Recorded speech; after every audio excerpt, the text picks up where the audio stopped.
Guys, if you're a social worker trained out of the UK and have interest in relocating and working in the UK as a social worker, this video is for you. Hello people, welcome to the Express channel. So today we're going to be talking about relocating to the United Kingdom as a social worker, how to register with the social worker professional body in the UK, and also how to get jobs as an overseas social worker. That's if you are trained overseas.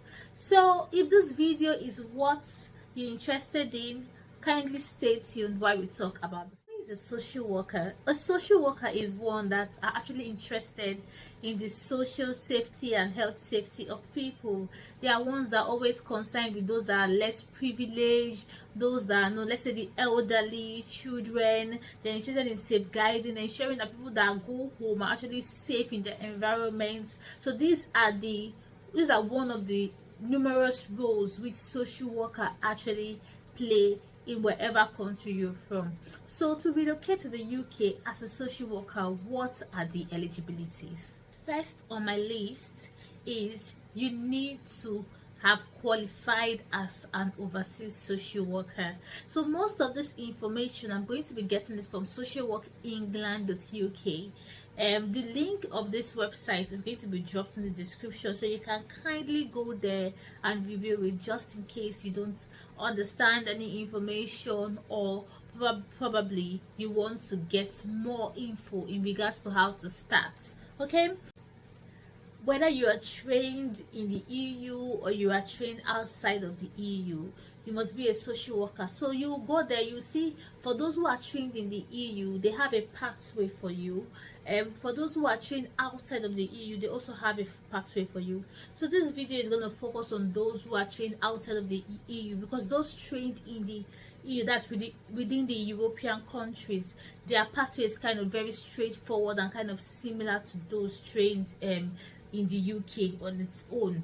So for those trained outside of the European countries now, so first and foremost, they have a list. So since 2019, the social worker England have actually combined a list of people that have been calling them to find out how to go about their registration from various countries. We've got India, we've got Nigeria, we've got Liberia, we've got Kenya, we've got the Philippines. So they have a list of the documentation or the qualification standard in which they have seen over the years that is similar to what they have.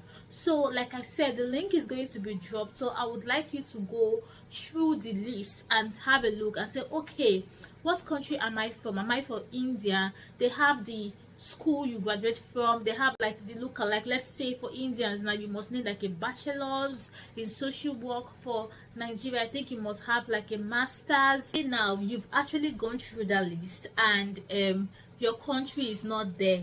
Well, you shouldn't give up. This is because it stated on the website that the list, like I said before, was compiled from people that applied from these countries. So you might probably be the first person applying from your own country, and if you send your application to Social Work England, yours will not be the standard for subsequent application coming from your country. If you are someone that have actually graduated more than 2 years ago, let's say the last time, this year is 2022 and you qualified 2019 or 2018, which is more than 2 years ago, if you are applying to Social Work England, for you to actually be eligible, you will also need to send proof of your experience that you've actually been working within this field that you trained in. Yes, you need to send proof. You also need to send proof of continuous professional development. This is to say that even if you've left the academic sector 2 years ago, you've actually kept yourself up to date with the standard of practice that is going on all over the world. So you will need to do it. So now you've seen the eligibility. Now what are the documents needed to apply to Social Work England so that you can be registered as a social worker in England, even if you are trained overseas? Number one, you must have your international passport. That's number one thing you must have. Number two, you must have a school certificate. Number three, you must have a license. Let's say you are in a country whereby you guys are licensed and you are given a license number. You will need to show proof of that license. But if you are not from that country, or your country don't issue license, it's still fine. But if you are from there, you will need to provide a proof. You must also provide proof of identity and proof of address. So this means that, let's say, a bank statement or an utility bill will be needed. Then social worker also have their application form, which is called a course application form. So you will need to download that course application form from their website. Like I said, the link will also be dropped in the description. So you will need to download it, send it to your, let's say, your lecturer or your school, for them to highlight the courses which you did. This is what the UK is going to use to compare their own training, to be sure that it actually matches with what you have done in your own country. So you also need to have NARIC or ielts. So for those that are from countries that are non-English speaking, not from those that are from countries that are English speaking. So countries that like Jamaica, the US, those, or Canada are known to be countries that are English speaking countries. But countries like the Philippines, India, Pakistan, Nigeria, Kenya, most of all African countries are known to be non-English speaking. So you will need to also bring a proof of English, and which is number one. You can use what? You can use ielts, or you can use OET, or what else you can use is you can use NARIC proof of English. We've done a video on that, on NARIC proof of English, on how to do your application for it and how you're going to compare your documents with them, and that helps to cover you in terms of your knowledge of English. Now, all these documents I've listed or I've stated above, you will need to ensure that it is a copy that you are uploading. So you will need to go and photocopy your original document, and it must be a colored copy. Yes, so you must do a colored photocopy of your original document. And on those documents, each of those documents, you will need to meet that can certify your document is original. An example of what we need to be written there is, I certify that this is a true copy of the original document seen by me. They will put their name there, their full signature, and the date in which they signed this. They will also need to put their occupation and their profession there. Yes, so who are the people that can do all this? We're talking about a lawyer, your lecturers, nurses, doctors. So these are people that are professionals, bank manager, anyone working in a legal office, a solicitor, a social care professional, your head of department, not your family member. Anybody related to you in any kind is not allowed to do this for you. Now, once you've gotten all these documents, and then you filled in the course form that you've downloaded from the social work page, then you will need to go next to the application phase. Now, this is the application phase. So what is going to happen is you're going to go to socialworkengland.uk. You create an account with them. In this account, it's more of like your connection with Social Worker England. So you'll be able to upload your documents, pay the scrutiny fee. So after uploading your document and paying the scrutiny fee, which is £495, the Social Work England committee is going to look at your documents and then compare with them, and then they will give you a response within the next 60 working days if all your documentation is complete. Now, if all your documentation is not complete, don't worry about it as well, because you are going to get an email from the social worker for further information, because then they are scrutinizing your document. They might need further information to be able to make a decision in regards to if you meet their standard or if you don't meet their standard. So if you meet their standard, good for you, then you get registered with them. But if you don't meet their standard, was next. If you're watching this video so far, this probably means that you are interested in what we're talking about and you want to know more. So why don't you hit that subscribe button and hit that like button to encourage us to do more videos like this, and also so that you can be notified whenever we upload informations like this and be able to take advantage of it. So next, what if you don't meet their standard? If you don't meet their standard, it's still okay, because they have other means for you. So they have two ways in which you can do it. First is the test of competence, and second is either you do a period of adaptation or it's called an academic training. So it's either you do this one. So how do you go through this process? For the test of competence, let's say now they've reviewed your experience and then they feel like, oh, this person, his experience and his qualification is not close to our standard, but it's still feasible for them to register with us. So they might decide to do an interview with you. Now in this interview, it's more like a test of competence. They will interview you, ask you a series of questions to be able to compare your knowledge and see if your knowledge is up to standard with what they know or what they have in the UK.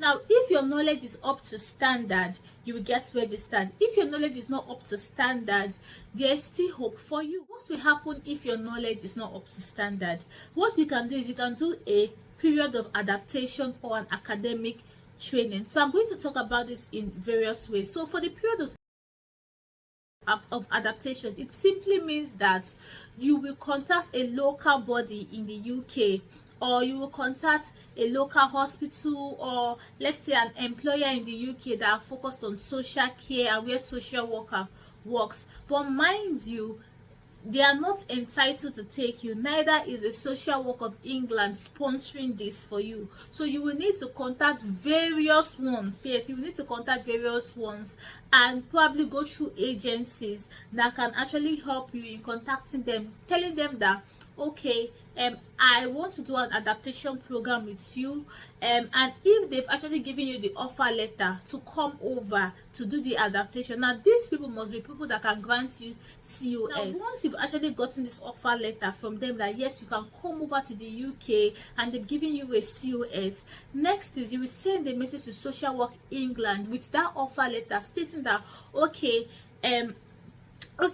I've gotten an offer letter from these people. They've agreed for me to do a period of adaptation to train to meet up to your standard.